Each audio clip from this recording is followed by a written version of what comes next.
Let's hello you lovelies. Let's talk all about Stranger Things Season 5, Episode 2. A very different episode than the first one. What I loved about the first one, they did the opposite with, but I also dug about Episode 2. Going to be diving into this episode with full spoilers. Going to be reviewing this entire season, episode by episode. I know they're very long, and that's why I didn't want to do a big block one, 4.5 hour shebang. I thought it'd be more fun to break down each as we go along. If you're new to this page, I cover movies, I cover comic books, I cover TV shows, I cover things in the genre content lens.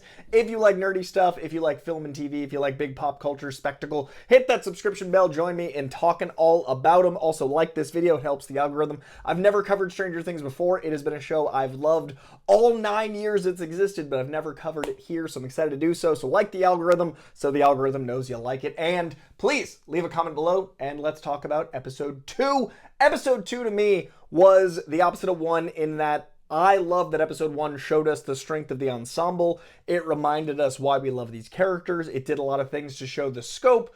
I really dig that Episode 2 does the more traditional ensemble show thing where it splits up the ensemble. So you've got these great pairings. But I think it did it really well because a lot of seasons have the characters split up, building to them all gathering together at the end. So there's this big crescendo. What I dug was that in the beginning, we've got that scope to remind us why we love the show. And now we're getting more intimate moments with lots of pairings we love and a few we've never seen before. I personally love David Harbour and Millie Bobby Brown as Hopper and Eleven. I think they have a great a great father-daughter relationship, and I think that scene talking about his daughter Sarah and talking about the war is one of the more vulnerable moments this early in the season ever. We usually get those late season moments with Hopper. We usually get after he's broken, and it's really cool to see that this early on, and it gives us a bit more of an endearing quality that makes me worried for Hopper again. He's been kidnapped. He's the character that's probably next to Will the most likely to die because it feels like that's the thing that character goes through. But that scene did remind me of classic archetypal, remember how much you love this character and then we're going to take him out. So I love that they did that this early in the season to kind of throw us off our trail. I love his relationship with Eleven. I think those scenes were really gentle and honest, and they also set up some new lore. The wall, like the scope of that wall, I think is really interesting, and I think that is going to be important for what we get this season, this final season of The Upside Down. Now, from him to Will, the two that I think are most likely next to Steve Harrington to bite it this season, Will as an antenna, I think is really interesting. I like this idea. It feels like it was planted a long time ago. I'm sure if you go back and watch the first 4 seasons, you'll see moments where now that we know the canon of what's going on, this theory seems very logical and I dig it. I like that with this, now we have a placeholder for how this all works, and it gives us really fun narrative for things like the spinning. It gives us really fun connection for why things we've seen for years, and it can build from there. I love the idea that he was seeing through Holly's mind. I love that we got a Jamie Campbell Bower moment as not Vecna, but as Henry. I love that we're going in this to bring us to the house and bring us all of this trauma again, the clock and all these things that are to come. I really think that works with what Will's power or connection is revealed to be. I think the hive mind works. I think the separation still holds true, but it being an antenna, also really fun to be discovered in a radio environment and all the things that work out there. So I really did like that. And I think that pairing is really interesting. Will and Maya Hawke, having that combination, I think her fun frivolity and innocence and chipperness and her wanting to make light of moments that are dark paired with his just somber, he's seen everything. I really think it's going to bring out more from each character. I really like that pairing.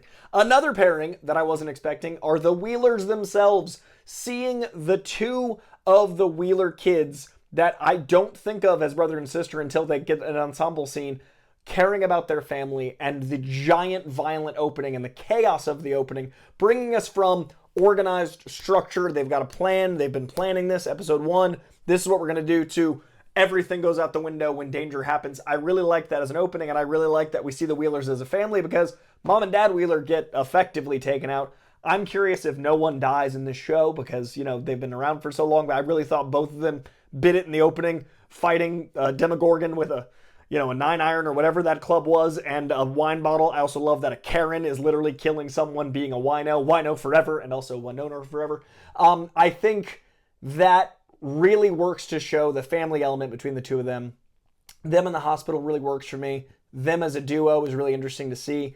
I also love that the third wheeler is basically with the duo. That's my favorite duo of the show. We got Dustin and Steve. I love the two of them. I love the Henderson-Harrington duo because we were going to famously lose Steve Harrington in season 1. He started as a jock. He started as a love interest. He started as someone that was supposed to be a problem for Wheeler, and now they're stuck together, and there's all this tension. There's tension about Nancy because the prior history there and that competitiveness, but there's also tension because former babysitter and babysittee, that rivalry there, because they care about each other, and it's not going great, and they're not spending the time they need to each other. Dustin's hurting. He's gone through this because of Eddie. And again, I love the writing of Dustin this episode. I didn't talk about how much I loved the fight in the first episode. I talked about how much I'm loving his characterization, but that fight was so brutal. It felt so much like Bullies in the 80s. And now the ramifications of that, because he's hurting, the way he handled it, also love that he got to stick up for himself as much as he physically could. But that whole scene, and then to see him come back to them, coming through the woods and completely broken and beat up like that, I think it really works. And again, characterization, Hopper, the military element, bringing that back up, and the way he looks this season, like hat, beard, full military garb. Like, we've seen him go from schlubby cop to Russian prisoner trapped to now like spec ops to take on the underground. But this arc feels earned. Seeing Dustin's character go from like guy that got made fun of without teeth and the shoulder thing to like guy that's going to stand up for himself, the outsider that's like taking matters into his own hands. I really like that. So these pairings are allowing us to see deeper into these characters in a way that I really think works, all while driving the narrative forward, all while giving us great scenes like the Demogorgon in the opening, all while driving forward all this spookiness and awesomeness. I'm really curious what ends up happening with, the mom with Winona Ryder in this and how she handles losing Will. I'm really curious where Holly is. Obviously, we assume she's on the other side of the wall, but like what goes on there? There's so many characters and so many things, and we're getting little teases, little sprinklings in of Linda Hamilton. I think last episode I said Linda Carter. I misspoke. Linda Hamilton, the incredible savior against Skynet and AI herself. Linda Hamilton in the show. I'm really curious to see her as the big bad. Really enjoy everything we've gotten so far. Her intensity, her gravitas, her ability to just absorb the screen is second to none. So I'm really excited to see that character grow. But the military so far, we haven't seen a lot of yet. We've used the military as a way to get to the other ground, the Upside Down. We've used these tools, but I'm curious to see what their goal is. I'm curious to see how they're trying to weaponize 11 this time, what they're trying to do with the Upside Down, all of these things. And I'm really curious how much we get Jamie Campbell Bower as Henry versus Vecna, how much we discover about the origins of the Upside Down. All these things I assume to come. And I once again ask you, do you think anyone dies in Block 1? Do you think Max comes back at the end of episode 4? Do you think that's the big comeback moment? Because we did have that running up that hill. We had some great Kate Bush and that scene with Lucas, his big moment this season, not this season, this episode, trying to get Max back and Max not responding. And I love how that paralleled the mom Wheeler actually coming out of it with that emotional pull. So does Max come back in the next episode? Do we think she comes back at the end of 4 to give us that big cliffhanger moment to set us up for the Christmas episodes? What do you guys think? I think something has to happen in episode 4. Some things, someone dying or someone coming back from the dead. Resurrection moment, and I love that they called it out. She's very Phoenix in this. Max, the psychic ability and death and from the ashes. Is that going to be what we get? And I love that they're at least, acknowledging it head on, all the parallels of the resurrection and all the tropes. So I'm excited. What do you think is going to happen in the next episode? You've probably already seen it because I wouldn't watch reviews without binging all of it. So don't tell me what happens in 3. But what do you think happens for the cliffhanger at 4? No, you've probably already watched that too. You're so far ahead of me in the future. What do you like about this episode? Let me know in the comments below. Let me know what you thought of this review. Please subscribe to this page if you're not already, covering all these Stranger Things and so much more on this page. We're going into the holidays, covering lots of Oscar stuff. So movies, TV, subscribe, and let me know in the comments what you thought of this episode. Like this video, and I'll see you in probably a few minutes if you're watching this later, or in an hour if you just saw this go. Notification up for episode 3 and then 4 after. All right, bye.